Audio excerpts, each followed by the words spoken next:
Well, good evening, everybody. It's me, Mitch. This is Mitch is back. How's everybody doing? Rushing around to get started here. Had a guy doing some repairs on the side of my house out there cheering him on to get done before 8 o'clock, and he just did it. So I think I got it all set up right. I hope you can all see me, hear me. And if I don't see any different in the chat, I will assume that you can. So good evening. Good evening. I see about 41 people are here so far, and I understand from one of the comments I got not too long ago that Anthony Chafee also has a live stream tonight at 8 o'clock. And the competition is tough, guys. It's tough. I think he does a live stream like every night. And I admire Anthony. He's very prolific, puts out a lot of stuff on YouTube. And so I'm hoping if people want to see his live stream instead of mine, that they'll at least tune in for the replay and see what they missed. But we'll see how the viewer count goes. I don't know if he's been doing it on Tuesday nights all along or it's just tonight. I didn't even check to see if that was really a thing. But I'll tell you one thing I did notice. I noticed that every day I just see more and more and more new carnivore YouTube channels popping up. Mostly from people that have basically just started carnivore and they want to tell the world because probably their friends didn't want to hear it from them. I know we've all been down that road. And I don't want to say mixed emotions because I of course wish all of them success and popularity, and I think the more of us that are talking about this and putting that message out there in the face of the adversity that we have, the better for our cause. And if you had asked me even 2 or 3 years ago if I would be a crusader for a cause of any kind, I would have said, you're crazy. That's a waste of time to crusade for causes that go against 99.9% of what everybody else thinks is true. And but somehow we're making a little headway. We're making a little headway, one person at a time. And I think all we can do is lead by example and do the best we can to get the message out. But I do see so many live streams with 3, 4, 5, 6 people in them. All times of the day or night, coming from Australia, England, everywhere. Interviews. People almost like working the comedy club circuit. They just get interviewed by 5, 10 different channels every month. And I did have a comment, and I thought maybe I was the only one that kind of noticed this. And the fact that I noticed it for myself makes me wonder just how many of you are kind of following in that same pattern of YouTube watching that I am. And I'm finding that when I watch most YouTube feeds on any subject, if I get deep in the weeds and start watching every YouTube video I can about a certain new model of camera, for example, or anything. But especially carnivore, I find that I click off the videos very early on instead of watching them all the way to the end, because so many of them are an hour long. And I say,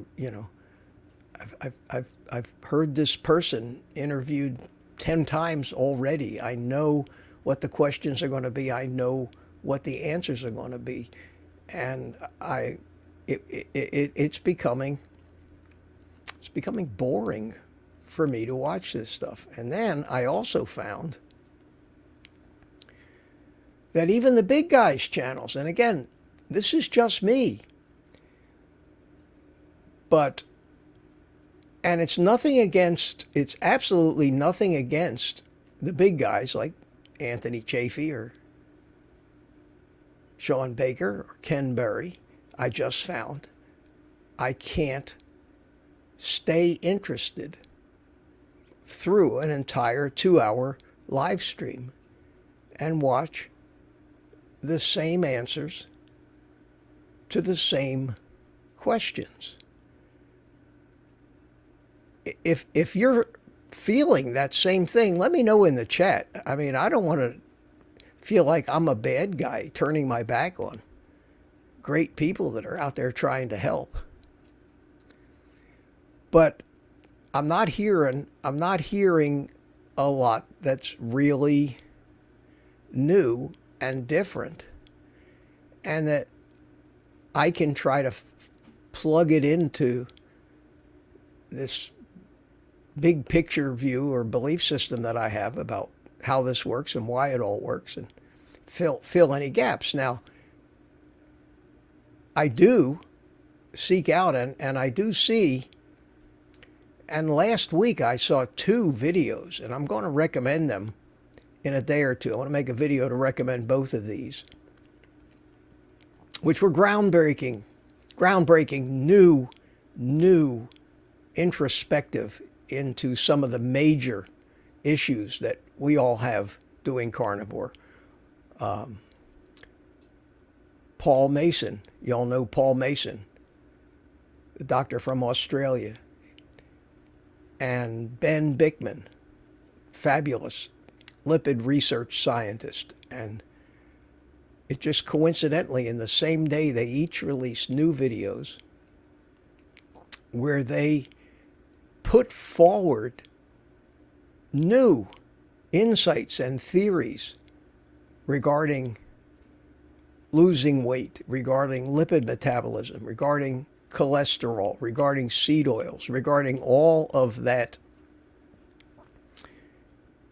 stuff that gives us doubt when we hear what our doctors say about it. And I watched each of these videos. Was an hour long, and I watched those videos glued, absolutely glued to it, absorbing it, taking it in, taking little pieces of information and finding a place in my own belief system about how this works, where they would fit and answer an unanswered question or reinforce something that I believed. But if anybody asked me for proof, I would say, I can't prove it to you. It just makes sense to me. And all this stuff has to make sense. And these 2 videos, and I have them saved off here, and I'm going to do a old guy recommends thing. Watch this. I used to do those. I'll do a couple more in the next couple of days and send you off towards these videos. And some may be able to follow what's going on. They were both lectures in front of what I would imagine were medical symposiums. One of them was on the Low Carb Down Under channel, but they both got pretty technical, and somebody who was completely unfamiliar with all of this would be lost. But for so many of you that have the basics down pat now, I think this would be really enlightening. So I know that Not going to get a lot of views on those recommendations, but it's something that I want to do it, and I'll put them out there for you. Insulin IQ, correct, Donna, is Ben Bickman's channel, and they've been pumping out an awful lot of his stuff lately. Excuse me, just banged the microphone.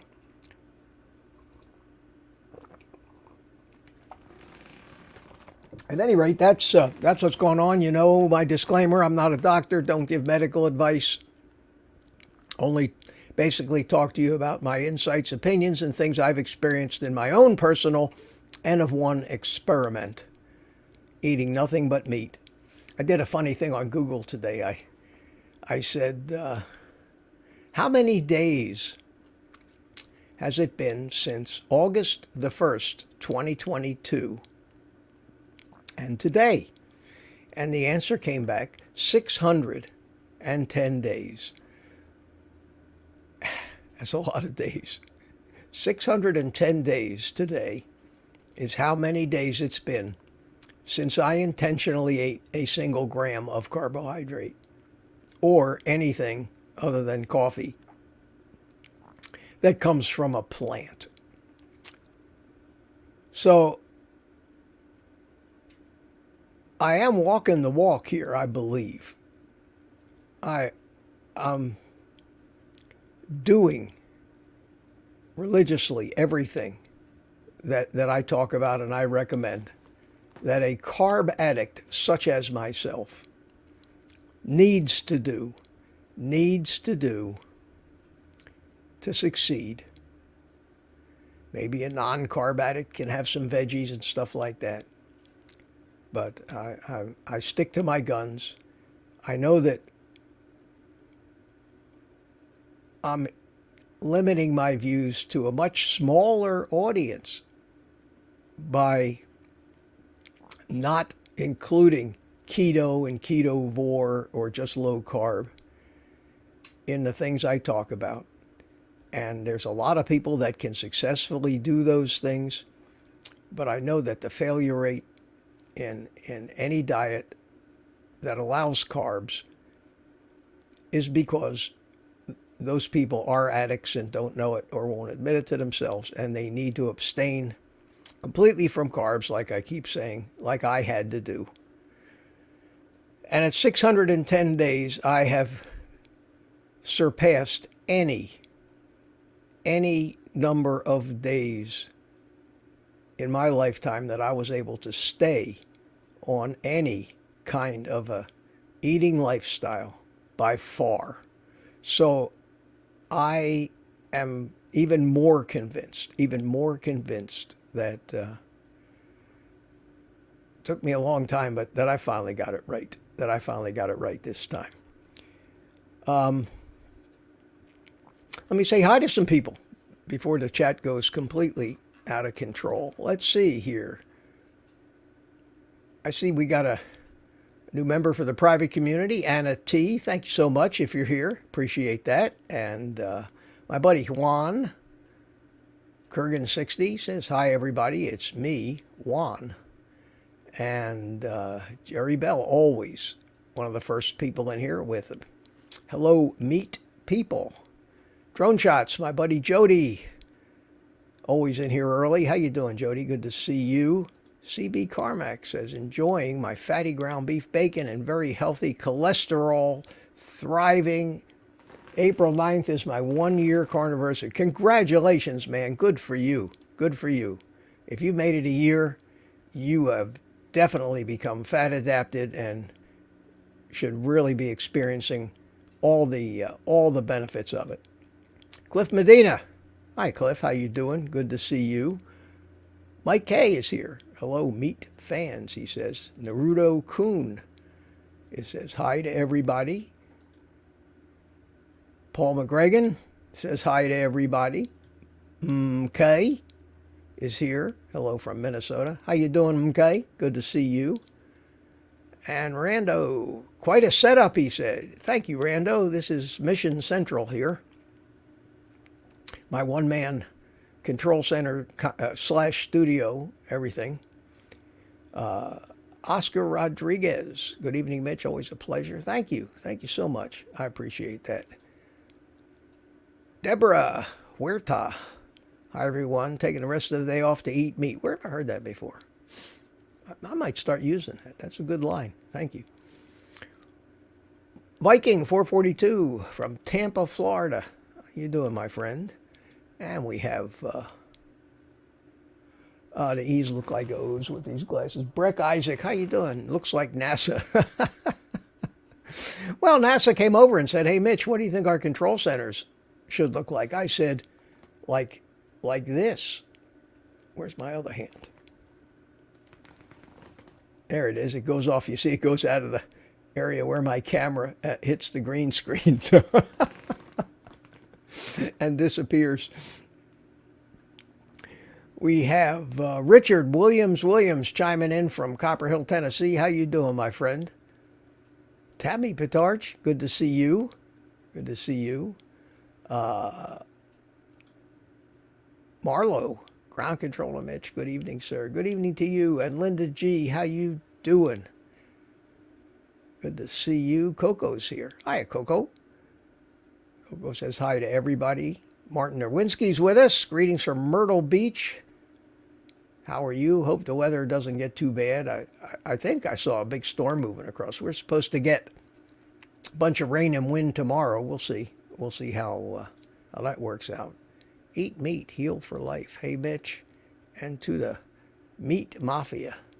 There's a podcast called the Meat Mafia Podcast. Every once in a while I see they have a guest that I watch it.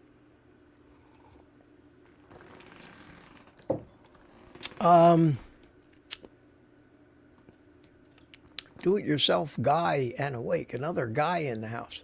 Hey, Mitch, question. Will meat remove joint pain in joints? I got rheumatoid arthritis at 53. Well, not being a doctor, I can't speak to that from a medical perspective, but I can tell you from a personal experience. About 5 years ago, I got hit with rheumatoid arthritis so bad in almost every joint in my body that the VA clinic here sent me to the big VA hospital in Orlando where I had 4 rheumatologists at one time in a room with me trying to figure out what the hell happened. And why, when I had attacks, I could hardly tie my shoes. It was so bad. And it gradually got a little better. But when I went pure carnivore, no plants, just meat, not only did it go away, but I was more pain-free than I'd ever been in my life. Bad knees that have plagued me all my life stopped hurting me. Lower back pain that I had for the past 40 years stopped hurting me. I was able to start working out again. I was able to start moving like a much younger man. I was beginning to look like a 90-year-old the way I moved. So from my own experience, and considering I've heard this from so many other people, you know, who are testifying to the same effects, I would say it sure as hell is worth a shot. I mean, it's not going to make your RA any worse, that's for sure. And from all the testimony that we hear about it, it probably, if it doesn't completely eliminate all your pain, it may lower it a little bit.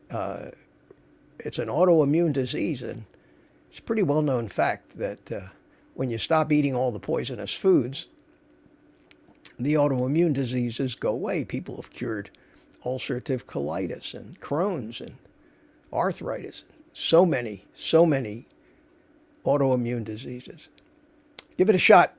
I would. 53 is awfully young. Awfully young. Dolly B from North Carolina. I did. I had a great day. Thank you. Thank you so much. And Paul's here, retired fat guy. How you doing? Good to see you. I'm trying to find people I haven't said hello to before. Said hello to you. Donna, I think I may have said hello to you from Massachusetts. Good to see you. Good to see you. I was stationed in 1967 up at Fort Devens, right outside of Ayer, Massachusetts, which is about 30 miles west of Boston on Route 2. And spent 9 months up there trying to date Boston college girls. Had a good time. Had a good time. Eat Meat, Heal for Life is here. How you doing? This reminds me of the music I used to hear when I watched Mr. Thanks. MK says Carnivore removed all of his or her. I think MK is a girl. I think in my last live stream, I got that impression somehow. Whether he or she, all of their arthritis pain was removed. So that's good news. Tina Schweik, holy cow, Schweikroth. Good evening to you too. And who else we got? Dizzy Willow, did I say hi to you yet? No? Good to see you. Viking MK, Paul McGregor, Donna is there. Ollie, Coco, I think we're starting to get some repeats here. Oh, here's Lori, Carnivore Cheer. Hi, Lori. How you doing? Good to see you. We get Lori in on our Thursday evening live streams. Always a pleasure. And Rosie is here. Rosie Red. Hi, Mitch. It's me, Rosie. How you doing, sweetie? She comes into to our Thursday live streams, too. Really sweet. And she lives right up the road from me here, about 60 miles, 50, 60 miles north of me, up in New Smyrna. What else did I miss here? Rosie. I think I remember saying hi to all these people. There's Andrew H. How you doing? T-Bone Fish. Hi, Andrew. How you doing? And Ron's Keto Cafe. How you doing, Ron? Do you really have a restaurant? Do you really have a keto restaurant? That'd be interesting to find out how that's actually doing. He says, same here. Usually I have a number of different browsers. Oh, okay. You're talking technical talk there. So now you're at the point where you're all talking back and forth to each other. Linda Price. I may open multi. Oh, okay. God, you guys are off topic here tonight. Me, Coco. God, this chat just keeps going on here. I always like these kind of comments. You're my fave, Mitch. You don't time all day and you get to the point. You know, there's a lot of people that complain that my videos are too long. YouTube tells you that you shouldn't. Your videos should be quick and fast. Get the message out. The trend these days is words flashing all over the place as you're talking, and everything is quick. No time to take a breath, sit and think. I try to do videos that are a little more relaxed, but still, you get to 15, 20 minutes, you're pushing most people's patience.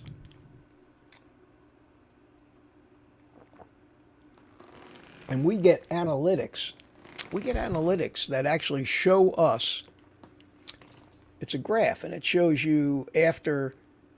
It starts with 100% of the people that click, and then 30 seconds in, you usually have already lost a third of the people. And then you settle into between 50 and 60% of the original people that started watching your videos are still watching. And it goes in that range until you start to get near the end, and then it falls off. So anybody that ever hears me say, take the rest of the day off and eat meat, is a trooper. Is a trooper, which is why there's such a big emphasis to the YouTube content creators to set some kind of a hook in the first 10 seconds of your video, almost like a teaser on a newscast.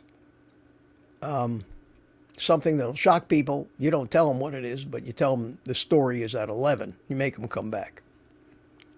And that's why you may notice that so many YouTube videos open up with something that sounds like a news teaser. Will eating meat keep your hands from falling off? We'll be right back. and that original teaser should tie in with the title of the video and whatever message or image is on the thumbnail. So you try to make a thumbnail and a title to the video that ties into the hook that you're going to set in the first 10 minutes.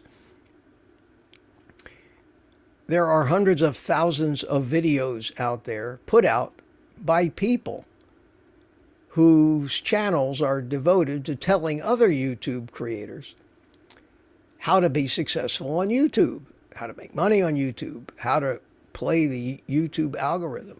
And it becomes more like a game of strategy than just sitting down in front of a camera and saying, hey, over here, look at me. I've got something very important to tell you that might save your life and improve your health and change everything for you. That's not enough. It's not enough. You got to be tricky, clickbaity. I wrestle with that constantly.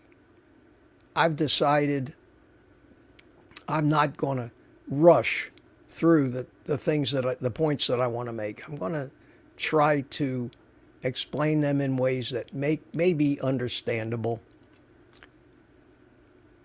If people don't want to slow down enough to listen, I have to just be happy with the fact that that's their problem, not my problem. So those of you that do hang in there with me through these sometimes rambling things that I do, I appreciate it. And I hope that you're getting something out of it. You're getting a little something out of your patience with me. Where were we? We had Rosie up there. Tammy, Tammy? I can't either, Mitch. Anything that's too long, yeah. And I try, if I see it getting to be 20 minutes, I try to go back through it and edit out a few things that I think are superfluous. I keep telling everybody, and I share my personal adventures on YouTube with all you guys too, because I can't just talk about eating meat. I couldn't have a YouTube channel if I was a doctor like Chafee or Ken Berry or these guys. Yeah, I wouldn't. I don't have to be entertaining. I can just answer medical questions, even though we're not supposed to answer medical questions. Even doctors aren't, unless, because you're not in a patient-doctor relationship with them. But analyzing blood work and everything. Ken Berry tries to, push that kind of stuff into his private community where it's not public, and he's less likely to get called out for it. But it is a risk. You never know what kind of wacko you're going to get with an army of lawyers that looks at you as a target. I worry about that. The good news is I got nothing for them to get, so I don't worry about that stuff anymore.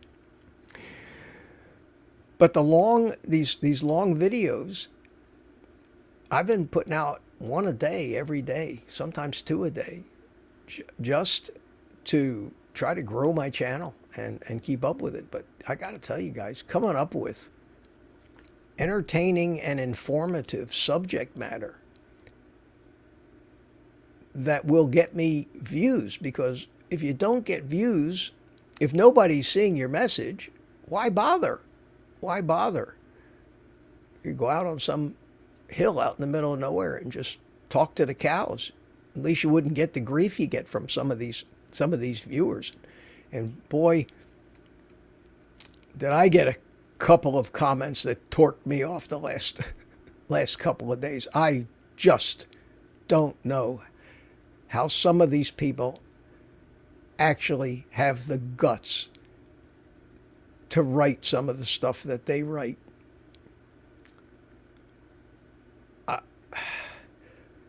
I don't want to go negative on my live stream. I do that on Monday morning if something bothers me. And then when I do that, it's funny. Some people love to hear me bitch and moan about things and rant and complain. Other people tell me I need to stop that because I'm driving people away. People tell me how much I've helped them. Other people say you'll never help anybody unless you stop doing this and stop doing that and stop doing the other thing. And I get advice from both different directions, and if I listened to all that advice, I wouldn't open my mouth. So it's very confusing sometimes for me. What is it that I'm really supposed to do? The best one, and the one that surprised me the most. I actually had some guy that came on there. He says, "Mitch, I love your videos, except I can't stand that egg beating stuff. You need to stop doing that."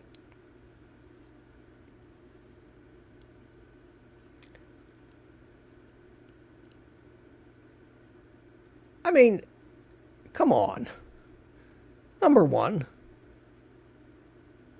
maybe you don't like me trying to get a little laugh and bring a smile to people's face with my little, pardon me or excuse me while I beat my eggs routine. But I get so many people that comment, that they're laughing their ass off when I do that. And it makes me happy to know that I'm lightening things up a little bit in an incredibly serious subject we're talking about here. We're talking about trying to save the human race.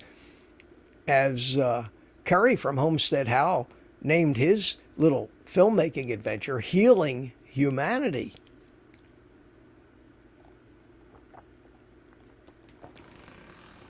And that's what it is. That's exactly what we're trying to do. That brings me to another thing. Let me peruse down the chat a little bit more before I get into this next subject, because I definitely have an opinion on it.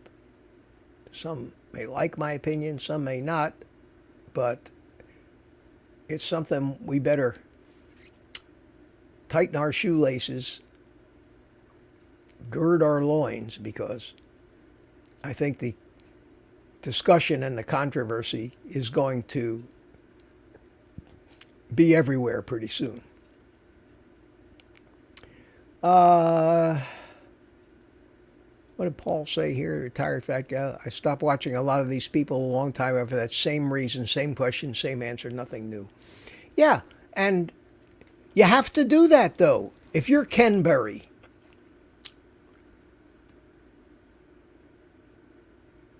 a great majority of the people that are watching your Monday night live stream have never seen it before. They haven't seen it 100 times like I have and you have. They've never seen it. They've never seen him answer the very same question that they're asking him. So if you were able to put all of his questions and answers in a database and do a query on the results of a particular question, you'd find out that exact question had probably been asked 1,000 times and answered 1,000 times. But to somebody who just found Ken Berry, and obviously with 3 million subscribers, a lot of new people find him. Because I know how many new people find me. And I find that I have to keep repeating the same messages every couple of months for all the new people that never heard what to do in the first 30 days, for example. The 2 most important rules to follow to successfully make it through the first 30 days. Throw the scale away and never let yourself get hungry. I'm proud of those 2. I think they've helped more people than a lot of other things combined. But so many people, I get new subscribers every day. I put on maybe 1,500 to 2,000 subscribers a month. So every month there's a couple of thousand people. And I think it's those people that are responsible for most of the views I get. So I have to keep acting like a professor in school with a new semester. So I take my curriculum book and I turn it back to page one and I start over. That makes you somewhat boring to people that have been following you for a while, and I'm always cognizant of that. So I try to make sure I put in some new stuff that I just found out, which would then be new for everybody. So the people that followed me seven months ago or 8 months ago haven't given up and said, same old shit. Just Mitch talking about addiction again. And I'm sure there's a lot of those people. And that's normal. That's natural for this. There's a certain progression to the growth and the leveling off of any YouTube channel, unless you can appeal to such a wide audience, which we don't. Carnivore is a tiny little sliver of the YouTube watching public. Videos of more broader interest get hundreds of thousands or millions of views regularly. And I keep talking about this. Things that everybody uses: cameras, cell phones, cars, real estate, just things that are universally interesting to people. Well, of course, vacations, cruises, things like that. But carnivore is a small little subset of low-carb interest, which is a small subset of dieting in general, which is a small subset of videos about health. And the number of potential viewers you have for your stuff just keeps getting dwindled down, like a medical specialty.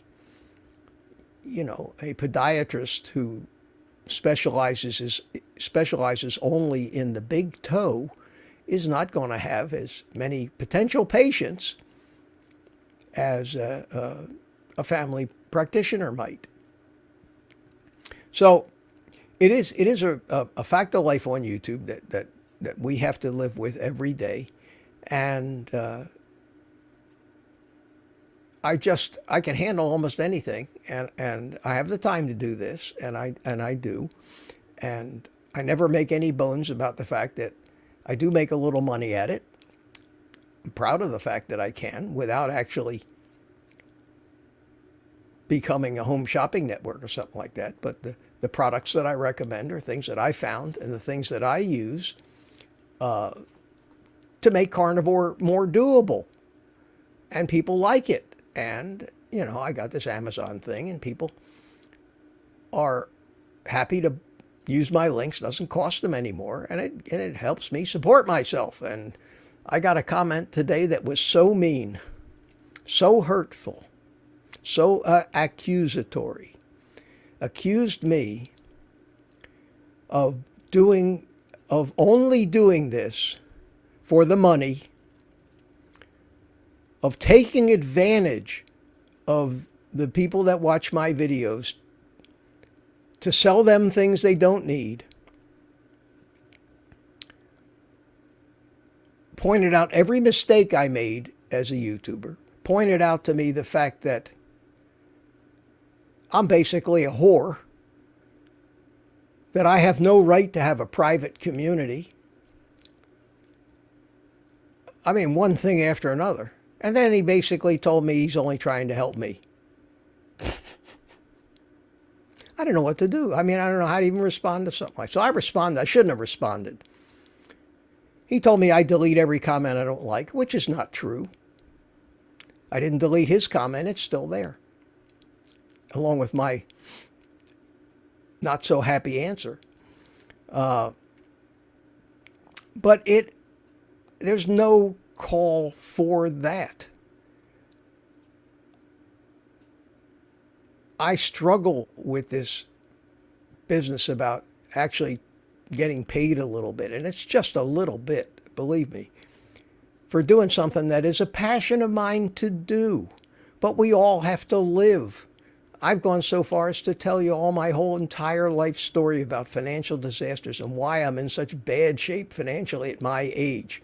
and why I have to keep working at almost 77 years old, so that I can just have a roof over my head and eat, and a decent car to drive. I have no extravagances in my life.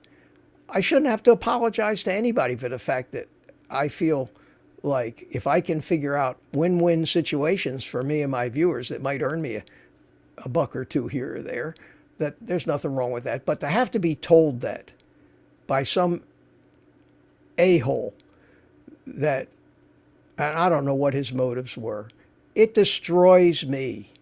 It destroys me. I can't help it. I wish it didn't. I wish I was that hard a person with no feelings. But I'm not. I never have been. I get so many comments that people thanking me, telling me that they took my advice and it worked. And for the first time, they're succeeding. And that's great. And it makes me feel like I am doing some good things. But for somebody to trash me and what I'm doing, because I got an Amazon affiliate account, so when somebody wants to buy a gizmo that I'm using because they think it'll help them, and I get to earn a buck, that somehow makes me a thief and a whore, that's not right. That's totally unnecessary. I can't unread those comments when I get them. I just can't. I swore I wasn't even going to talk about this tonight, but that's how I am on these live streams. Like I am in life. What's on my mind just comes right out of my mouth. If I had an MD in front of my name and I was a practicing doctor,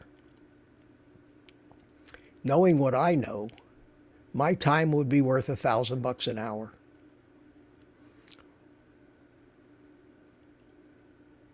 YouTube, a little guy like me, doesn't make anywhere near that. I like to be transparent with you guys. I like you to know exactly what I'm making on YouTube. I even did a video about it. So that you know I'm not just doing this for the money, but the money helps. I don't make any bones about it. But the one thing you won't see me doing, you won't see me having GoFundMe campaigns if I need a new roof for my house. You won't hear me begging for charity. I don't want charity. I just don't. If people decide to throw me a super chat or something like that, that's great. I appreciate it. I really do. It makes me feel, sometimes offering money is a way you show somebody, hey, I appreciate what you've done. You've done something for me of value here. It's why you tip the guy in the hotel that carries your suitcases to the room. I don't demand it. I don't, if you don't, I don't care. I don't care. But I started this private community thing because YouTube kept sending me emails telling me, you need to do this. You need to do this. You have to do this. We want you to do this. And so I did. And people pay $3.99 a month. And if they don't think they're going to have value or don't enjoy being in this private community where I devote an hour and a half or 2 hours of time to them personally on Thursday night and throw videos out to them in advance, a lot of them are doing it just because they want to help me out a little. And that's great. But if they don't want to do it, they can cancel. And they come and they go. We got like 82 members in this thing. And for the extra work that I do and the care, I mean, you're not even going to believe this because I'm almost embarrassed to tell you. I'm almost embarrassed to tell you. In fact, I'm going to show you just so you don't think that I'm lying in any way. It is absurd how little money we actually get paid from YouTube to do this stuff that we do on here. I know we're making YouTube a fortune in advertising money by doing all the work, producing all the content, giving them videos that they can show people and run their ads on. It's almost like slavery. But let me go in and find this here. I want to go to this page, and I'll bring it up in a second here. Memberships. Here we go. Okay, I'm going to show you my analytics page. You ready? This is my members channel. I made $212.71 in the last 31 days from my private community. Now, some of you may think that's a lot of money. That's not even one trip to the grocery store, guys. I'm not, it's laughable. It's laughable how little you make when you're a channel my size. It's absolutely a joke. So for me to sit and read that comment, which was from a moron anyway, and take it personally, which I did, and accuse me of basically taking advantage of my poor, downtrodden viewers who tell me how much I'm doing for them for the money is crazy. It's absolutely crazy. And I keep doing it. And again, like I've said before, every morning I get up and I say, do I need to keep doing this? I make the decision every day whether I want to continue this work or actually go out and earn some real friggin' money, because I have the talent to earn real money in web design. I could make $300-400 an hour for my time. Computer work, computer coding, graphics, I know all that stuff. I used to make a fortune at it. This is a passion for me. This is a passion for me. It helps supplement my meager Social Security, and I get by, and I'm happier than a pig in shit, if you know that expression. I love doing it. The main benefit I get out of this is it helps me pay my bills, which are very, very minimal. And I feel like I have a purpose and I'm accomplishing something towards a bigger goal, which I couldn't do if I had to go out into the workforce, because I do have to work. And I'm unfortunately one of these guys, because of business disasters, and I've went over all that, and so many of you haven't heard that yet. I'm one of these people that's going to have to work until the day he dies, so that I don't become a burden on my kids. I wouldn't want that. I didn't intend to turn out this way. I had a brilliant life and some brilliant businesses, but the world changes so fast now that you get your legs cut out from under you, like I did. And if any of you ever don't know me yet and want to hear the sad story of my entire life, go back in my channel to my first live stream. It's easy to find.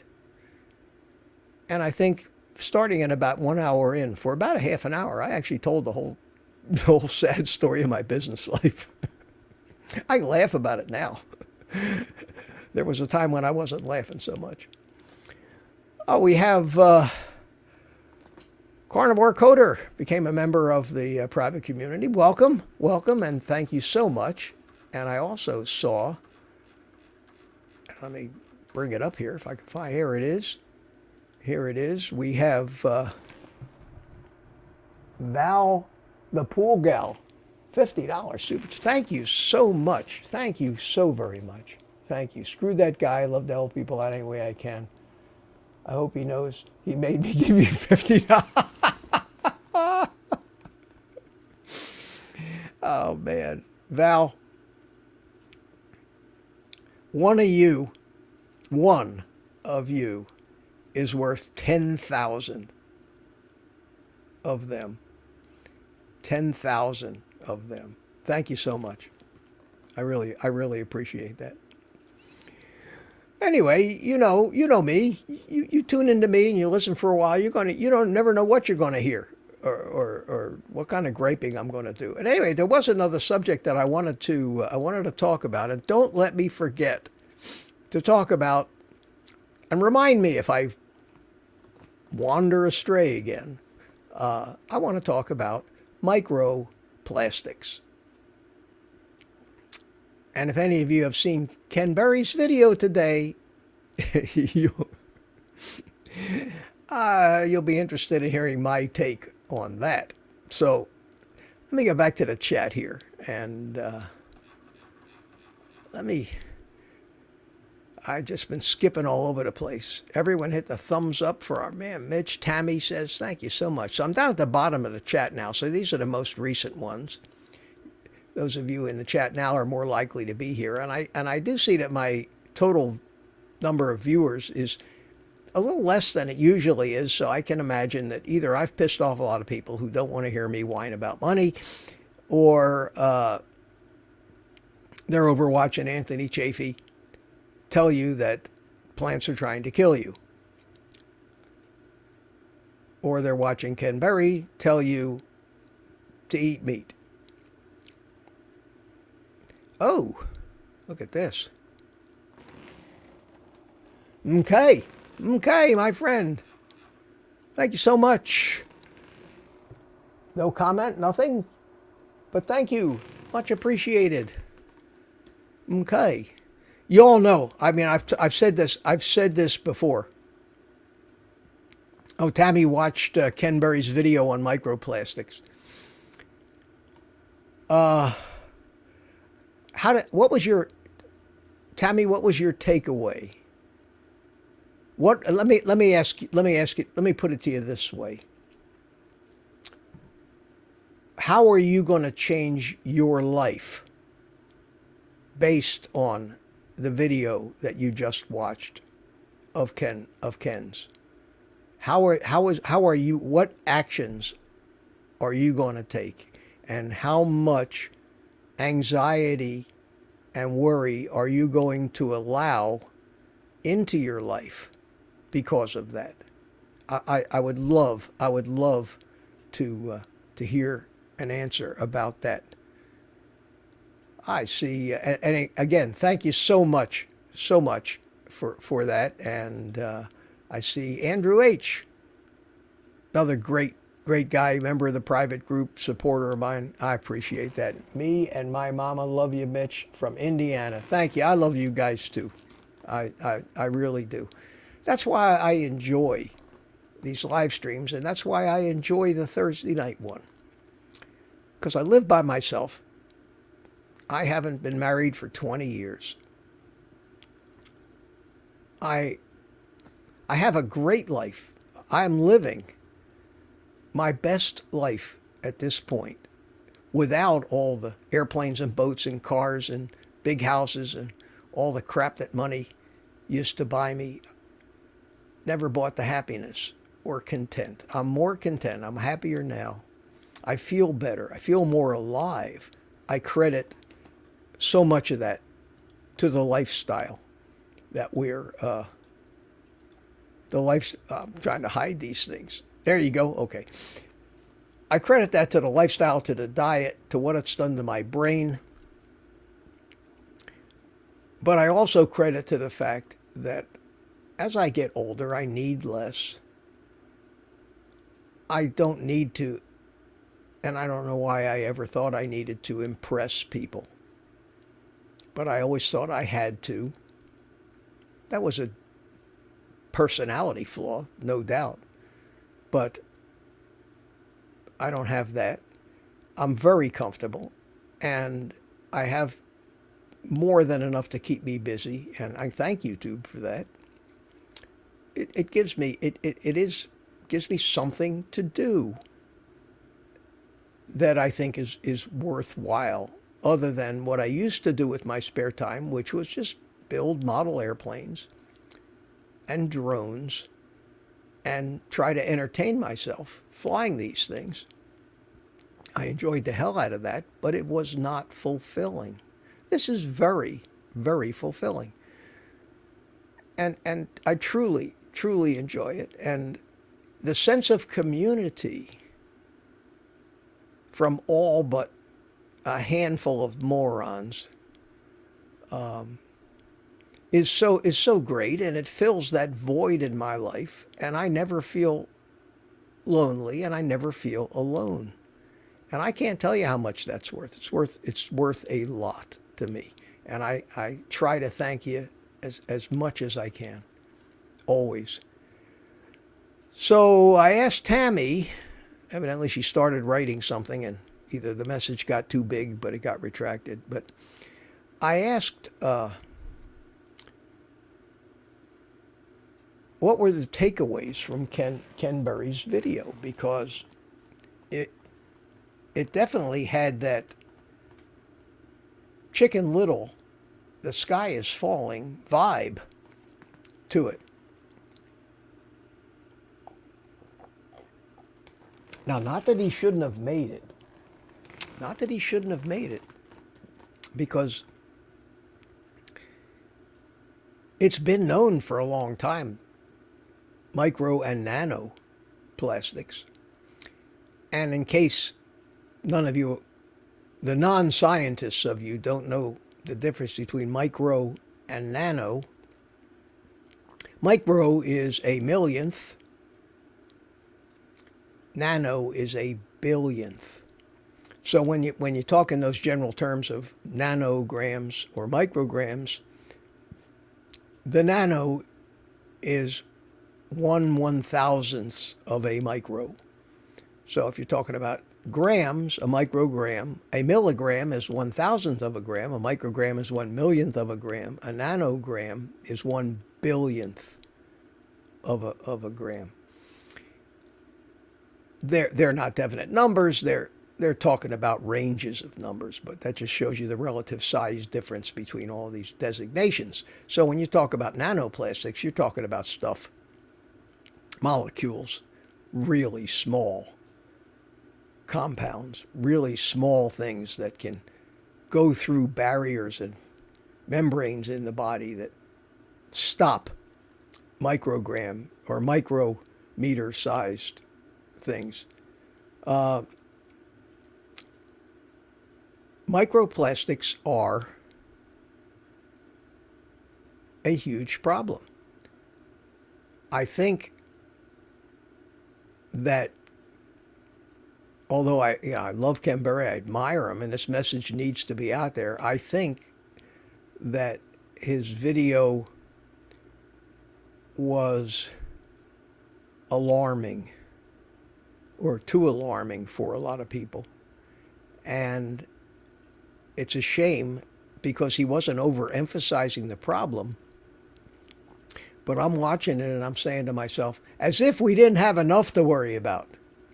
You know, it's bad enough we're worried about what they're putting in our food. It's bad enough that what's in our air. It's bad enough we're worrying about, World War III coming. It's bad enough we got to worry about being poisoned by plants. It's bad, it's everything. It's all bad enough. And now, on top of everything else, I got to try to figure out how to live my life and never touch anything made out of plastic ever again. But knowing that all that shit's already in me and I can't get rid of it. That's a more impossible situation than changing your diet, for God's sakes. You can still figure out how to eat foods without all the poisons and seed oils and grains and sugars in them. But how the hell, at this stage, and the development of the entire plastic industry in the past 100 years, and the fact that virtually everything that you come in contact, from the steering wheel on your car, to the chair you're sitting in, to the clothes you wear, has got these microplastics. And do we even know how harmful or what damage they're actually doing? And are people dropping like flies because of these microplastics? And then he did say one thing in his video, and he said, we have no idea what the consequences of all these microplastics will be. And he alluded to the fact that it may not even be anything to worry about. And I said, I kind of figured that, because We're all exposed to them, and we're exposed to a lot of other things that aren't good for us, but our bodies take care of them. Oxalates, for example, we don't want them in our bodies either, but when we stop eating the oxalates, our bodies manage to figure out a way to get rid of them. So they get rid of the oxalates, and we get better, and that process takes a few years. I myself have been drinking water out of plastic bottles all my life. I've been eating off plastic dishes, and I've used plastic spoons and forks at picnics. I've worn polyester clothes. My water comes to me through PVC pipe, plastic pipe. I went into the hospital when I had my brain surgery, and the IV that was running from the bag down into my veins was running through a plastic tube. Everything, virtually everything in our society, at one point or another in the manufacture or the consumption, comes in contact with plastic. How do we fix that? The oceans have plastic waste floating around, all these old bottles, which the environmentalists, by the way, have phonied up to a problem much larger than the problem really is. They've discovered that these huge islands of plastic waste that they claim are out there are not that huge after all. Uh-oh.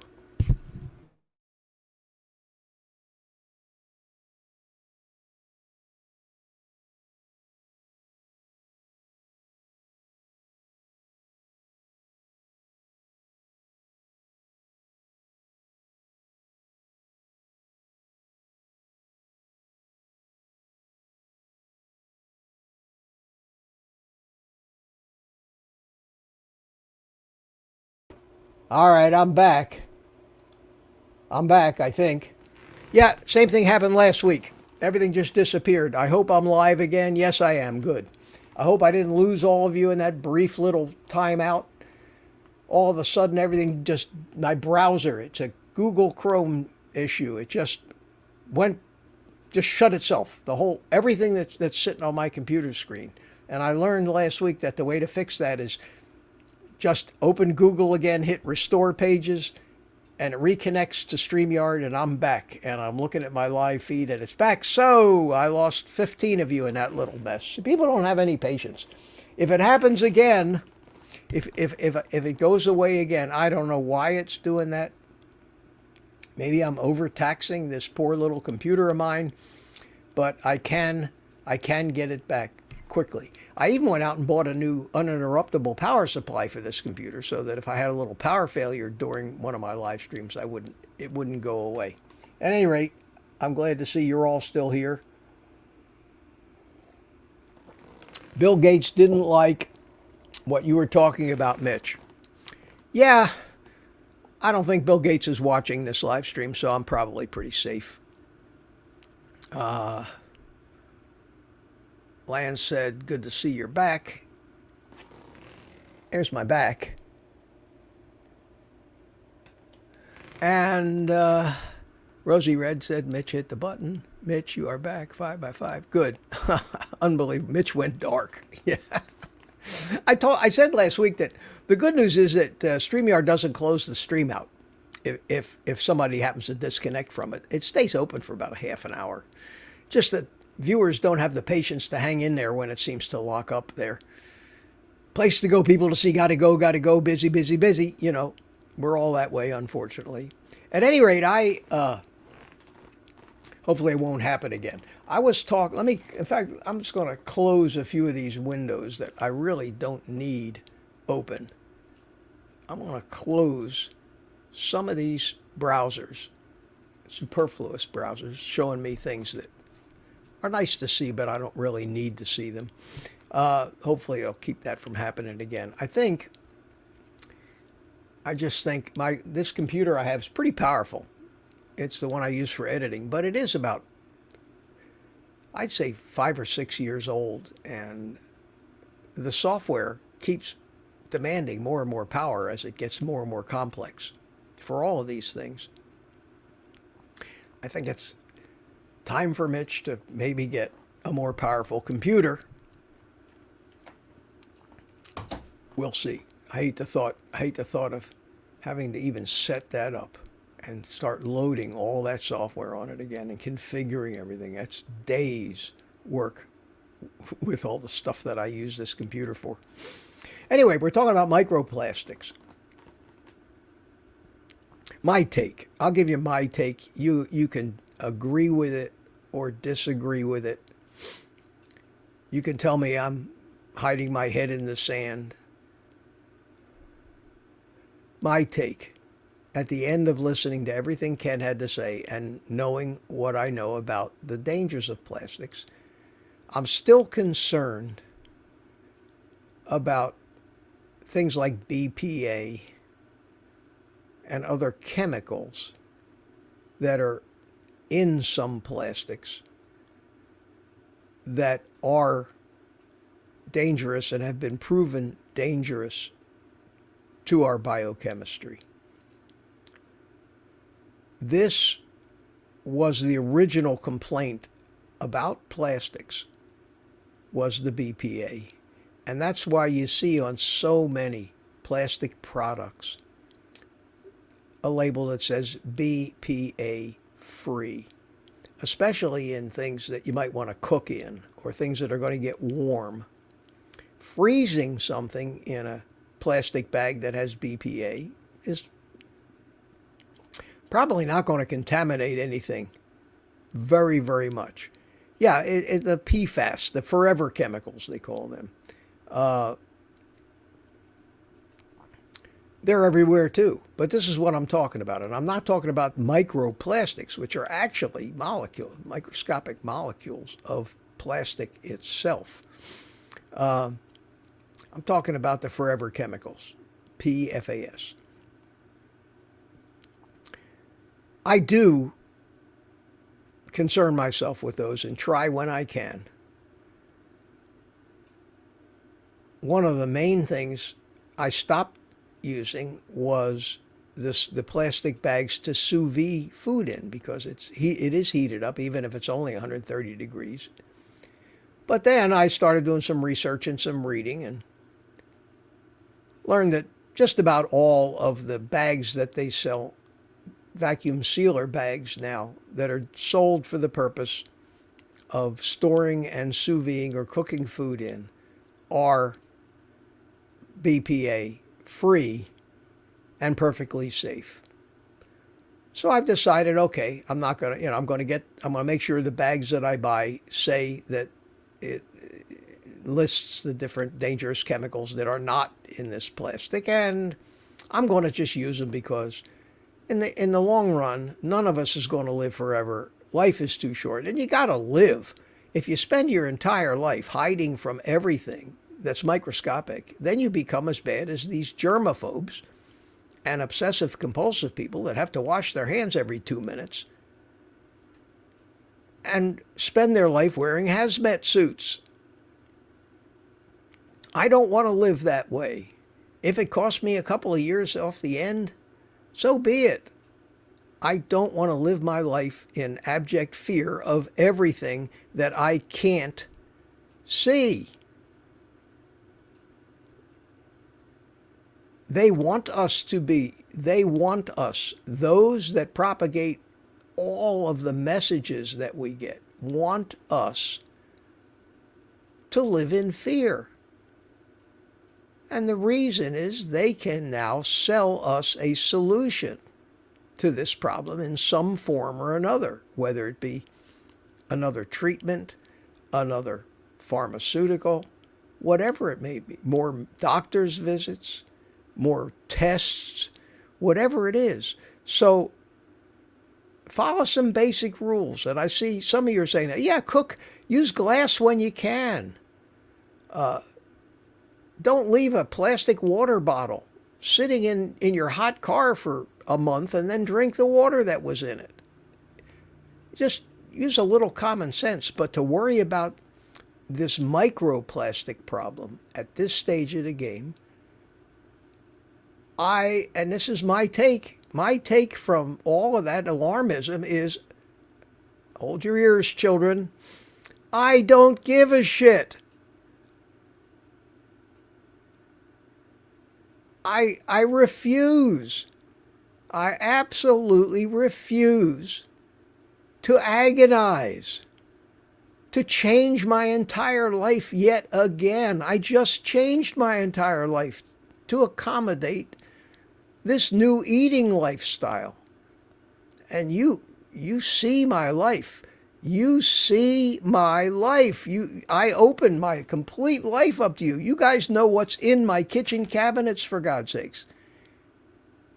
If you're really interested, I'll show you what's in my underwear drawer. I mean, it is absurd for us to, every time somebody comes up with a new friggin' end the world as we know it disaster, we have to revamp our entire lifestyle. What am I supposed to do? Trade my car in for one that has no plastic in it?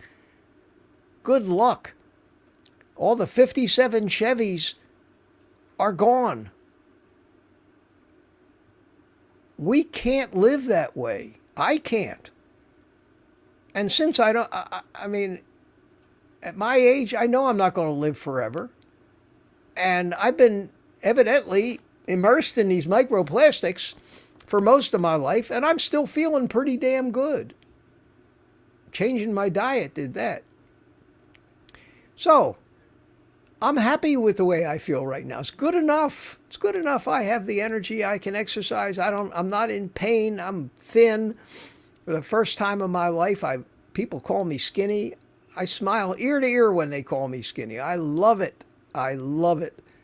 So, it's interesting stuff, but not something that I am going to give a second thought to. I may make a video expressing these thoughts. Ken Berry may hate me, but I think that at this stage of the game, one major lifestyle change at a time is probably more than any of us can handle. And if you're trying to become a carnivore and give up all the addictive foods and learn how to eat 2 meals a day instead of 8 meals a day, and start exercising and fixing yourself like we all are, and on top of that, you got to start worrying about avoiding anything made of plastic, for God's sakes, throwing away all your shirts and clothes and pants that are made of fabric blends,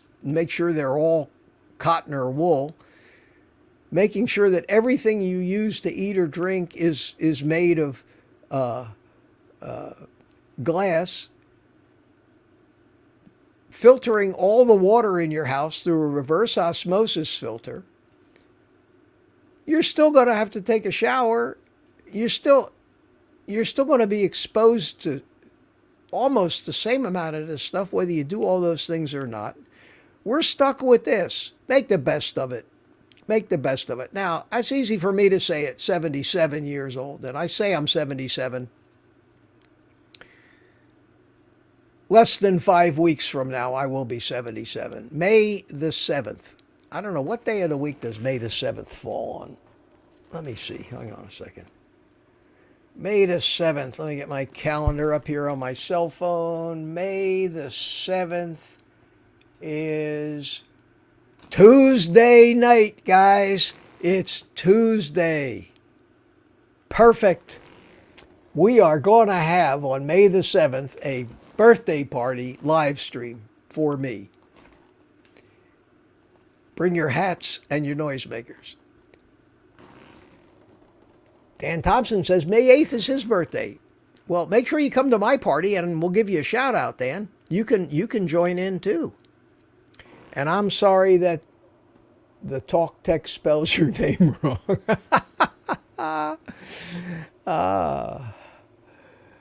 My birthday is May the 1st. Donna, hey, all of us Tauruses here. Yes, sir. Look at that. No plastic candles on the cake, Mitch. But I'm telling you, when I said, I watched that video, And I had exactly the same thought, not on the scale, but the same thought that I had on September 11th, 2001. I was sitting in a car repair waiting room, having my car worked on, watching a little like 19-inch TV they had in there, sitting up on top of a cabinet. I'm watching planes fly into the World Trade Center. And the first thought that came over into my mind was, the world is now an entirely different place than it was 10 minutes ago. Everything will change because of this. And I was right. Virtually everything changed. When I heard Ken Berry put that video out today, I said that, not on the scale of 9/11, but I said, oh no, this is going to create a whole new arena for people to go nuts in and panic and protest and do all things. We can't change the way the food manufacturers make their food with all the noise we make, with all the science that we have backing us up. We can't get the word out. They're still stamping heart healthy on Cheerios. They're still making and selling the same foods and newer, improved versions of these foods that are more addictive. They haven't changed a friggin' thing. The big plastic manufacturers, the Monsantos, the Dow Chemicals, having a bunch of people protesting and screaming and jumping up and down and changing their lives, is not going to get rid of the plastic industry. And I just, at this stage, think that any change that happens has to come from the top down. And I'd have some hope if the people at the top weren't so incompetent, self-serving, corrupt, bought and paid for, quote, public servants. I was talking to my daughter the other day. I said, our generation, so many people in my generation have comfortable retirements. They went to work for the government, or they went to work for some big company. They put in their 30 years. They got their big pension. There's people living in my community that are bringing in $150,000 a year. They're retired garbage collectors from New York. Unionized garbage collectors. They spent 30 years riding on the back of a garbage truck. Now they got $150,000 a month for life. I'm sitting here living, I worked hard all my life, made money, lost money, made money, lost money. No pension, no guaranteed retirement. I'm living on Social Security plus a little YouTube money. I look at these guys. I don't envy them. I don't say I hate them for that. They shouldn't be getting that kind of money. What I say is, Mitch, you should have been a friggin' garbage man. Look at the life you would have now. Who knew? None of us knew. But these days, those kind of things, unless you're working for a government, those kind of retirements are gone. It's all 401ks now. And do your own retirement. And most people can't even afford to pay their bills, let alone put money away for some kind of retirement. There you go. See, there's a Eat Meat, Heal for Life says, Mitch, if you were a garbage man, you'd have to constantly be touching plastic. Exactly. But somehow these guys aren't dropping like flies. And if they do drop like flies, it's not going to be from the plastics. It's going to be from the fact that they are 300-pound diabetics, most of them, because they eat and drink too much. So I think that for right now, no panic is necessary. If you want to make small changes, Whether they're going to make any difference or not, I doubt it. But if it makes you feel good, if it makes you feel like you're really doing something for yourself, to make sure you never drink water out of a plastic bottle again, or a plastic drinking straw, or you throw away all your clothes and get all cotton clothes, do it. If it makes you feel good and you can afford it, do it. But no, I wouldn't. I mean, for me, I'm not going to obsess about it. I'm not worried about it. I don't feel like the microplastics are killing me. I knew that the stuff I was eating was killing me. I knew that.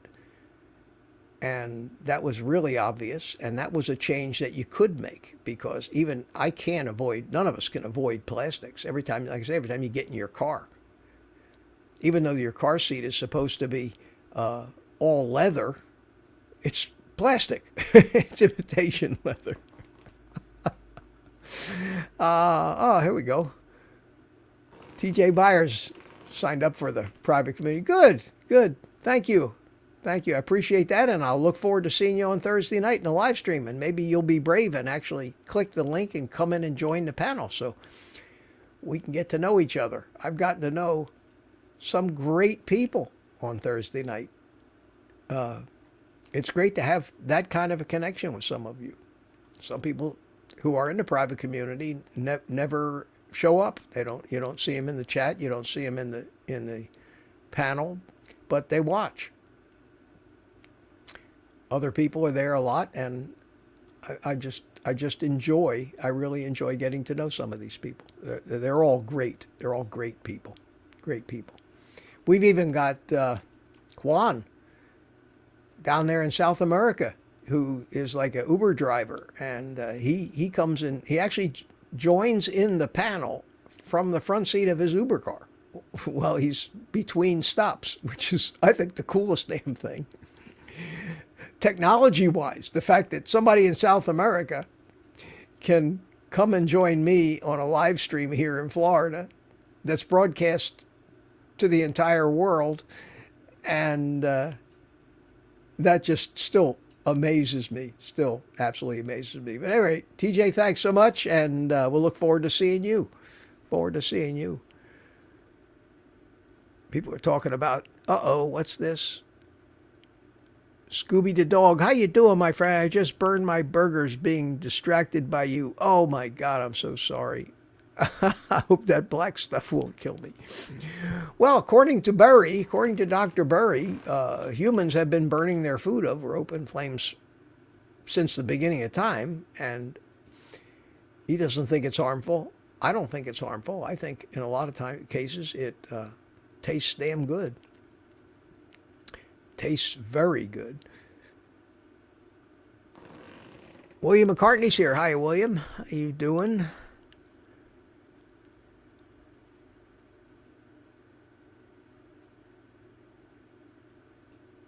I'm looking over the chat here. Do I have any coffee left? I gotta gulp. I gotta tell you, it gets a little chilly about this time in the stream. We're almost an hour and a half already, with a brief intermission for a computer glitch. You have to admit, man, old Mitch got it back on the air pretty quick this time. Last time it happened, it took a little longer.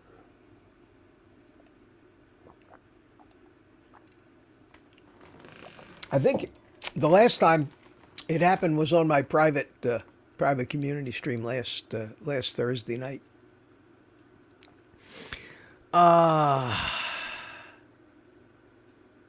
We are not done, Mitch. Keep going, Coco says. Oh, yeah.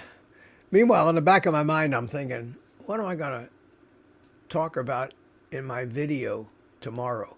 You know, I tried it a couple times. A lot of times in these live streams I do, I really go off on a tangent, which turns out to be, when I watch it again, I say, wow, that would make a good standalone video.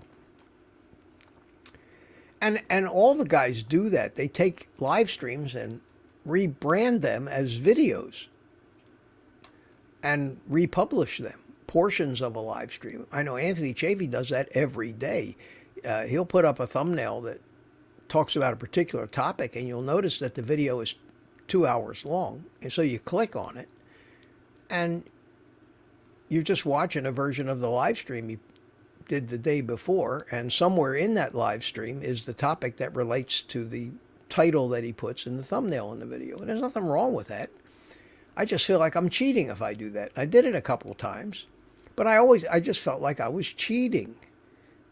It's like I've already said that. I don't, I'm not trying to get people to watch the same thing twice so they can, see ads. But sometimes when I see these live streams of mine, I say, wow, that's something that very few people actually heard that a lot more people should hear. So maybe I should take a clip. So if you happen to see that, that's just me experimenting and seeing if it's something people want to hear. Because we have to do that in YouTube. You don't know what's going to work. You don't know what people are going to want. It's taken me this long to learn the trends in my videos. And we have a definite way of measuring how popular it was, and that's called views. There's no better indicator of whether your title, your thumbnail, or attracted somebody's attention than how many clicks you get on it. Anthony Chafee is brave and he is still part of the system. Yeah, he's a great guy. I've never heard from him, emailed him, talked to him. I've tried to do this on my own. I'm not trying to get promoted by any of the guys with, hundreds of thousands of viewers and show up on their channels. Bart K was one guy that I did an interview with early on. Homestead Hal, we got together. Carnivore's grandma did that. Larry, the carnivore soldier, and Jeff did an interview with him. I don't remember in all these cases. I think that they approached me. I know that Bart K subscribed to my channel. So I wrote him a letter because I was flattered. I said, hey, Bart, saw that you subscribed. And we got together and did that interview. Same thing with Homestead How. He subscribed to my channel, and I said, wow, look at that. Got some big YouTubers subscribing to my little nothing channel. So we got together. I noticed that Kiltz, Dr. Kiltz, subscribed to my channel. You all know Dr. Kiltz. I've never talked to him. I'm subscribed to his channel, but he for some reason subscribed. Ketogenic Woman, if you know who she is, she's been around YouTube for quite a while. She's got a big channel, a lot of followers. She subscribed, and I see these. YouTube shows me who's subscribing, and oh God. Carnivore Coder, you had to ruin my night, didn't you? Wait until John Fetterman subscribes to you. Let me tell you something. The carnivore diet would be the best thing that ever happened to that guy. I think it might help straighten him out a little bit. Okay, he says, see how popular you are. Well, it's gratifying to me in that in 8 months, I've reached that level of credibility in our community, even though I consider myself kind of a wild man. You never know what you're going to get. I'm like Forrest Gump's box of chocolates. You never know what you're going to get. I want to be entertaining. If you're not entertaining, nobody's going to want to watch you. Excuse me a second. My throat's getting a little dry. I'm going to mute my mic while I cough for a second.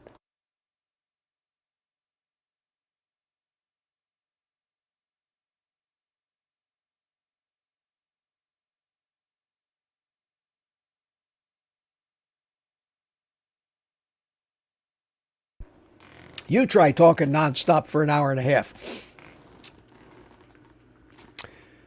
to a computer screen. Yeah, I'm at what, 20, almost 27,000 subscribers. I never thought that would happen. And I'm still a relatively small channel, but I'm coming out of that tiny channel range into an area where I have some credibility. And I did want to show you something that was kind of funny. I have to open up another browser. I hope I don't screw myself up here, but I'm gonna go ahead and get to my email, because that's the purpose of these live streams, is not for me to regurgitate what I say every day in those videos and tell you how to do carnivore and how to cook this and how to do that. It's to visit with my friends, have a conversation, try to keep up with the chat, but that's hard. Around a month ago, YouTube suggested me one of your videos. This is Marchina.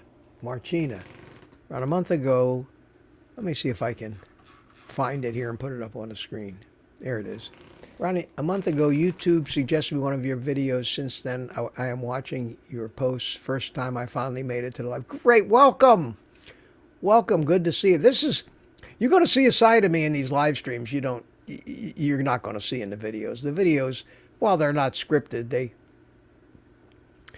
do have a theme that I try to get across, and I ad-lib the whole thing, knowing that there's a particular message that I want to get across, and try to do it. I got a comment today that tickled me.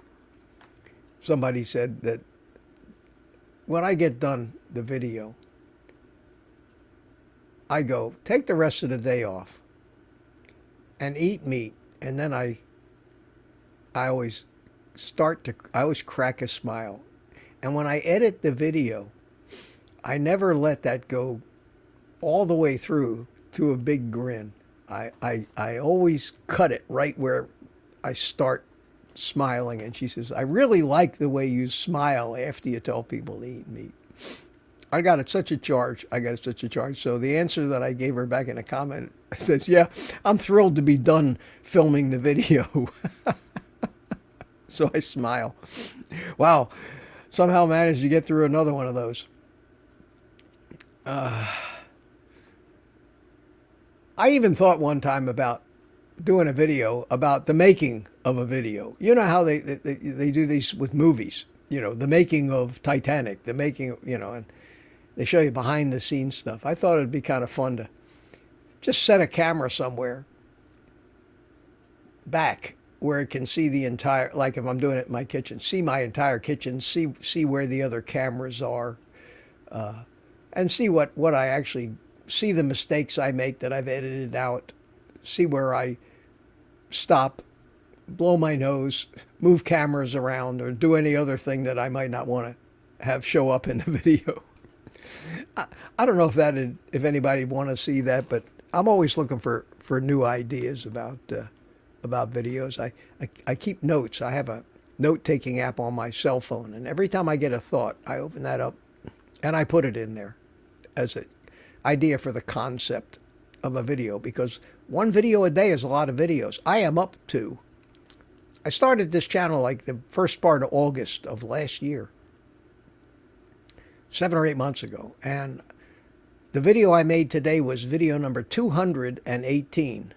218 videos, and that doesn't count the live streams. That's just the actual published videos. Does anyone know of a Spanish-speaking carnivore YouTuber? Other than Juan in our private community, no, I don't think I do. Of course, I wouldn't be looking for that. Are you coming out of the closet?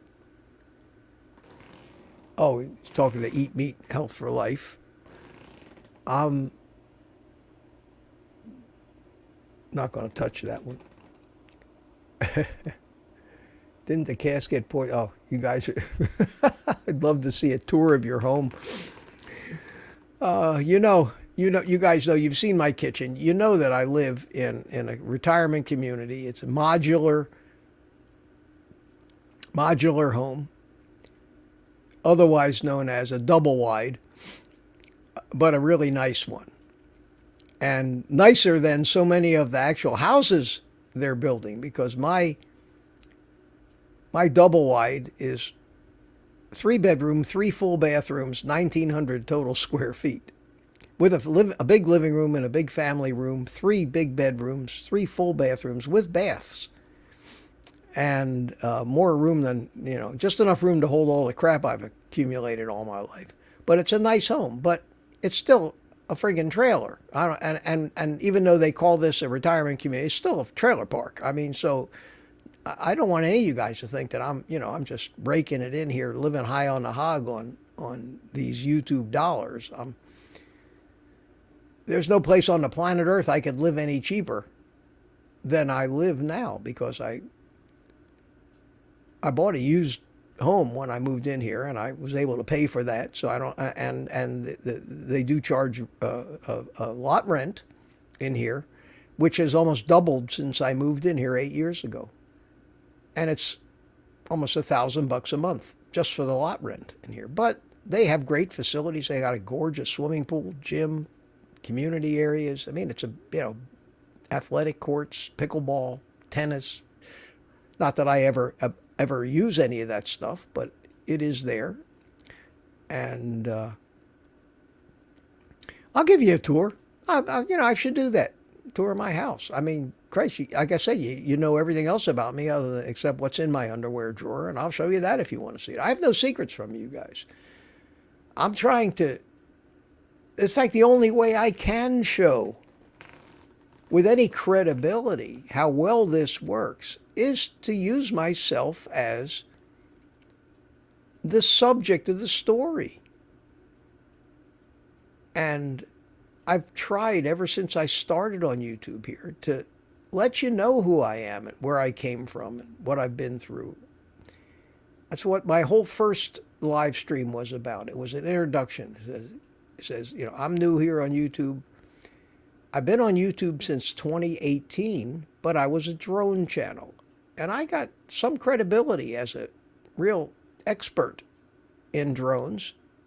My viewers nicknamed me the professor. I could fix anything. I did live streams that were 5 hours long where I actually built a whole racing drone, soldered, programmed the flight control, did all that with 4 cameras on me, overhead cameras and everything. But my passion has always been health. And when I had my accident and hurt my head and my balance was affected, I stopped the drones. And then, and the government was getting involved with all these new laws and regulations. And I decided that there was not enough in it for me to do the drones. There were very few, my average video got 100 views. The community was very small. I enjoyed it, had a great time. Randy. Randy K, my buddy Randy. How you doing, my friend? Thank you so much. Greatest show, Mitch. Have a good night and a cigar on me. Randy, I certainly will. Thank you so much. Randy's has been on the private live stream. He's a over-the-road truck driver, and he's actually joined in from his truck. He practices carnivore and manages to stick to this diet right out of the cab of that semi. So where there's a will, there's a way. That's for absolutely sure. Thanks again, Randy. I really appreciate that.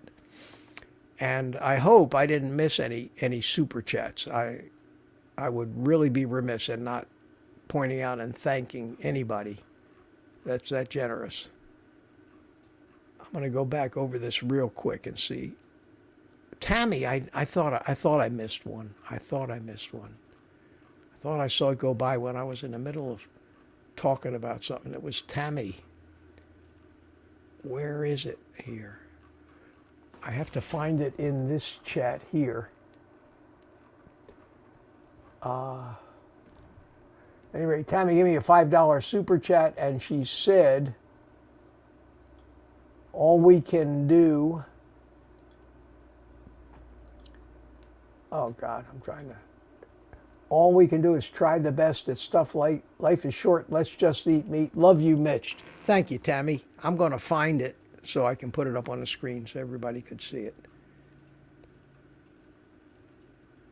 God, there's Randy's. Did it really go back that far?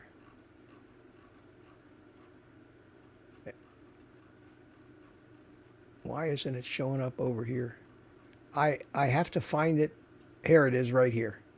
Tammy, hope you're still here and you can see that I found it. I didn't miss you. Thank you so much for that. Thank you. I truly appreciate it. I don't think I missed anybody else. All right, now back down to the other chat.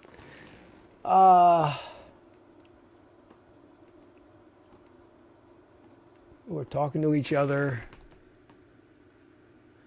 St. Pete Beach. It's a small community. My aunt lives there. My mom and dad lived on St. Pete Beach, Mark. My mom, that's where they retired to. And when I got out of the Army, I came home to Florida. That's how I got to Florida. When I went in the Army, I was from Philadelphia. My parents moved to Florida while I was in the Army. When I came home, they were in St. Pete. I moved to St. Pete. They eventually moved to St. Pete Beach. My mother, who was a very industrious woman, had a needlepoint shop where she sold all the needlepoint type of artwork and kits and yarn and everything. And they had that for years on St. Pete Beach, and it's a really a nice little community. It's beautiful down there, beautiful, right on the Gulf of Mexico. Lisa G, yes, I am. I'm in Melbourne, about 20 miles south of the Cape. So every time one of those rockets go up, which is like twice a day anymore, I hear them. It takes 4 to 5 minutes for the sound of the rockets to get to where I live. So if I'm watching it on TV, I'll watch the launch, and then 4 to 5 minutes later, I'll hear the rumble of the rocket. Sometimes it's gotten to be old hat now, but sometimes I'll walk outside and I can watch the thing go up from here. But it's like everything else, been there, done that. If you're seeing it twice, and it's almost like every day now from St. Pete.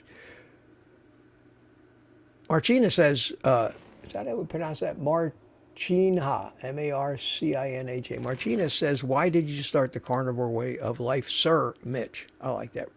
Respect. Why did I start the carnivore way of life? I have been, and I've told this story many times, I've been a low carber almost my entire adult life. I bought Robert Atkins' first book, The Atkins Diet Revolution, in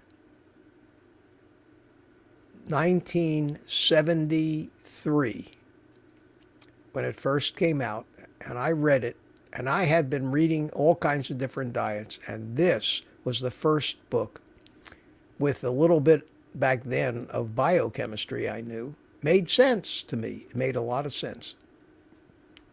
So I started to try to cut out the sugars, but I'm an addict. I've always been a sugar addict, and I would succeed on it and lose weight. Then I figured, well, okay, I'll, be on it for a year, get down to the weight I wanted. I never got to be obese. The most I ever weighed was a little over 200 pounds, 210, I think, at one point. I never got to be one of these 450-pound guys that you see on carnivore YouTube channels. I never let it, I had too much pride and couldn't let it go that far. But being the carb addict I was, I had no control. When I started to binge, it lasted until I put all the weight back on. And every time I lost the weight again, I would celebrate. Well, I'm there, I'm done. I've lost the weight. Hallelujah. No more dieting for me. Let's have some of the food I want to eat. And, 4 months later, all the weight is back. I look in the mirror, get disgusted. None of the clothes fit anymore. On the diet again. And I tried every variation of low-carb diets for 50 years. on and off, 50 years. I went through everything. I went through the whole zone diet business, the paleo diet business, all these different, the Mediterranean diet, all these different diets trying. And I managed to stay fairly healthy, but I would always interrupt my diets with 4 to 6 months of binging on all the poisonous foods and ended up doing damage to my body because of the sugar and the seed oils, I'm sure, and the grains. And then when keto came along, I said, well, limiting it to 20 grams sounds like a great idea. That's for me. Mitch is going to be on a ketogenic diet, which is the same basic principle, just with a little fewer carbs. Because even Atkins, way back, we were still pissing on keto strips to see if we were in ketosis. Ketosis was the goal. Always has been on pretty much any low-carb diet. So in that respect, keto is no different. All this eliminate seed oil stuff, that came in afterwards. The grains are poisoning you, that came in afterwards. But the sugar part of it has been around for a long time. It's been around for 100 plus years, 150 years. People knew that low-carb ketogenic diets would cure epilepsy and so many other things. So I was on keto, and I was doing okay on keto. My weight was in the 150 to 160 pound range most of the time. I didn't consider myself skinny, but I felt good. But I still had medical problems. Everything was starting to go wrong with me. Here I am. I'm in my early 70s. I've got rheumatoid arthritis. I've got high blood pressure. I've got gout. I've got kidney stones. I've got a gallstone. I've got eczema on my arms and my elbows. I've all of these things, and I'm saying, how can I be falling apart like this in my 70s? And I started to certainly feel like an old man. I said, but I'm doing keto here. Should be healthy. Then I was working out, and I overdid it in the gym one day. I've told this story many times. Overdid it in the sauna after I overdid it in the workout, and got lightheaded and passed out and hit my head on a bench on the way down. And 6-7 weeks later, I'm in the hospital having brain surgery to remove a huge subdural hematoma right here. I've shown a lot of you that there it is. There's the scar. They had to cut this much of my skull open, removed the bone, got rid of that big blood clot, and sewed me back up. I looked like a baseball when they sewed with the staples in it. It healed up pretty good. I still have kind of bumpy skull from where it healed, but and it took me about a year. To completely regain my balance, because that was really screwed up. And over the course of that year, and my surgery was in August, 2.5 years ago. So it took me a year to recover, fully recover. I mean, I was doing okay, but I wasn't really all that worried about dieting. I was worried about, I could have died from this, and I gained 30 or 40 pounds. And when I finally fully recovered and got my balance completely recovered and felt pretty good, I said, okay, back to keto again. So I started watching a lot more YouTube stuff, and I started seeing a lot of this carnivore stuff. I've already learned a tremendous amount over my lifetime about biology, cellular biology, evolutionary biology, all that stuff. I know how, I lecture my doctors. I know that stuff. I may not have a formal education, and that's probably a plus, because I didn't have to sit through their propaganda and bullshit. in a classroom where they're telling us that fruits and vegetables are what you need to be eating and red meat causes cancer, because that's what the doctors are learning. Me, I was learning the real stuff and researching it and reading and listening to the best of the lectures on YouTube from the best of the people with the latest information and the real studies that weren't frauds. And I learned a tremendous amount about this, and I started to watch guys like Berry and Anthony Chafee, and I started to listen to his plants are trying to kill you stuff, and that made a ton of sense. So I did a deep dive into the chemistry of plants, and indeed everything he's saying is true. And 17 or 18 months ago, I said, you know what? I said, this is the answer. It just made so much sense. It attacked every angle of what I would be struggling with. And the biggest struggle that I had personally was always the carb addiction. Nothing ever made that go away. Nothing ever made the keto never took the cravings away. Keto to a carb addict is like an alcoholic that allows himself one drink a week. It only leads to a bad end. You have to abstain from an addictive drug to have any chance of ever having your addiction fade. And stay abstinent. You cannot reintroduce it. The addiction will be there instantly. Recognizing carb addiction was like an epiphany. One of those bells ring, angels sing, lights go on, and you go, aha, I get it now. And that's why I started Carnivore. Not even that worried about the health benefits or even expecting the health benefits that I actually got. I did it as what I thought at the time was the best shot at kicking this carb addiction.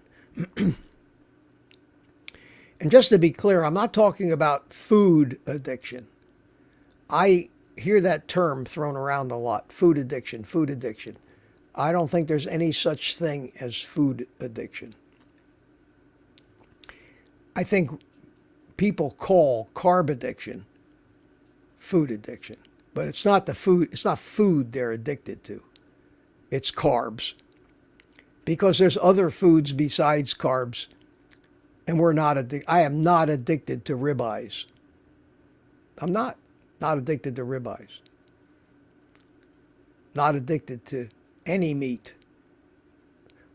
The only animal products that I find at all addictive might be cheese, because cheese has chemicals called casomorphines, and the body treats them like morphine. They do elicit an endorphin release, and that's what you get addicted to.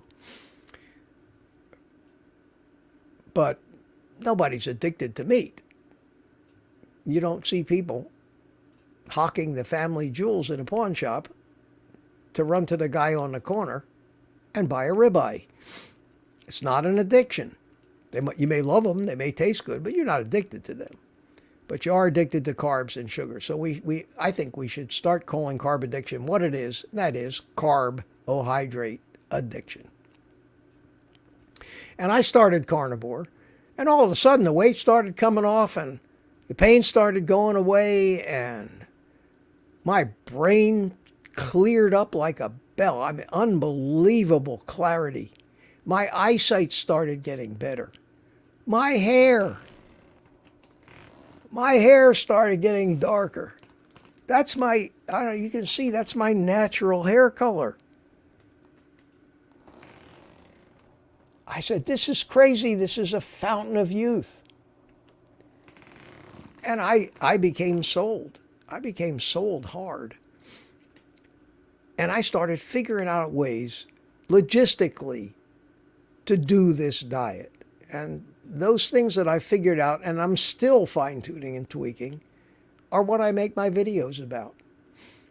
How to do it, how to make it easy, how to make it a no-brainer, how to shop, how to cook your meals, how to make sure you don't ever put yourself in a position to fall off of it. And I've kind of perfected a method that works for me. May not work for everybody, but it does work for me.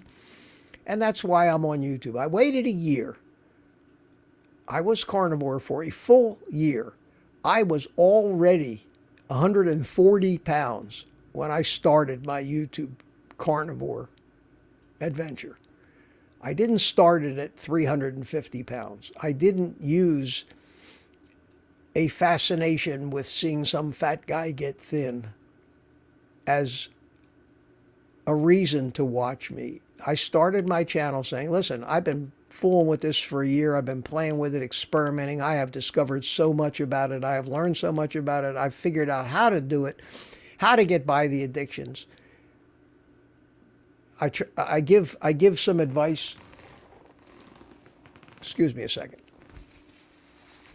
I give some advice based on my own experimenting that I don't hear anywhere else, and it worked for me. I know it worked for me, and and it's worked for a lot of you, and a lot of you have thanked me, and I appreciate that. But that's where I'm coming from, and I know I keep saying a long answer to a short question about why did I start carnivore, but that's how I got into it. And at this point, after 19 months, 610 days on carnivore today, not having ever once eaten a single thing that grew on a plant or a single gram of carbs other than what might some trace in the meat or bacon, but not enough of a trace to trigger an addiction. And that's my indicator of whether I've accidentally eaten any sugar. I know that if I start thinking about eating ice cream and blueberries, then I must have had some sugar because something triggered the addiction. And that has not happened to me in 610 days. So what I'm trying to put out there is an example for everybody to say, you may be different than me. Some of the things I do may not work for you. But I know for a fact that at 138 pounds now, 5'10", eating 2 to 2.5 pounds of food every day, that this indeed works. Feeling like I feel, having the energy, working out like I can, and being almost 77 years old, I can say without a fact that every human being can only get better eating this way unless there's something broken in them that has to be fixed. Like they're type 1 diabetic, or they've had surgeries that have changed things. But this, I hope that answers the question, and it's 10 o'clock, so we're 2 hours on this live stream, and my voice is 2 hours of talking is enough to finish me off. So I'm going to thank everybody for coming. I'm going to take a quick look at the last few entries in the chat. Martina says, thank you so much for the answer. My pleasure, and so nice to see you here, and I hope you come back every Tuesday, especially you missed my birthday. I'm going to be pissed. So you come for my 77th birthday. I hope to see a lot of you here. Coco, thank you for coming. Good to see you. Charles Mack, old guy, I add sweet potato and white potato plus a little veggie with my pork belly bacon. That's fine if you can do it without triggering an addiction. Just keep it under. If it works for you and you're not gaining weight and you're not suffering any of the pain of autoimmune diseases, and you want to add a few carbs in. Human beings have been eating a few carbs since the beginning of time. It was survival food. It was what we ate when we couldn't get the meat. The fact that it was survival food is the reason our species survived. So yes, we do have the pathways and the mechanisms designed to take this survival food, to make us gorge on it, to make us be addicted to it so that we'll get as much of it as we can, so that we can turn it into fat, so that we can survive the longer famines, like a bear hibernating. So there's a reason why these addictions at one point in time were actually beneficial to the species' survival. And that's why we're all stuck with that ancient survival programming in a world where there's a 7-Eleven on every corner. There didn't used to be that much sugar out there. There were humans that would eat all of it they could find, but there was no sugar. We've still got the same humans that'll eat all of it that they can find, and the big business and they've all figured out a way to make sure that sugar is there waiting. It's waiting for them to buy it.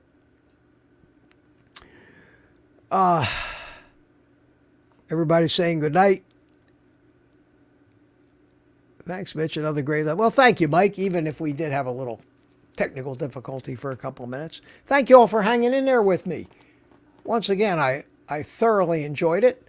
Let me find some exit music. There we go. Cool. And with that, everybody, again, for all of those super chats, thank you all for the generosity. For the new members of the private community, welcome. Hope to see you on Thursday night. Don't sweat the microplastics too much. I got nothing else for you, so take the rest of the day off and eat meat.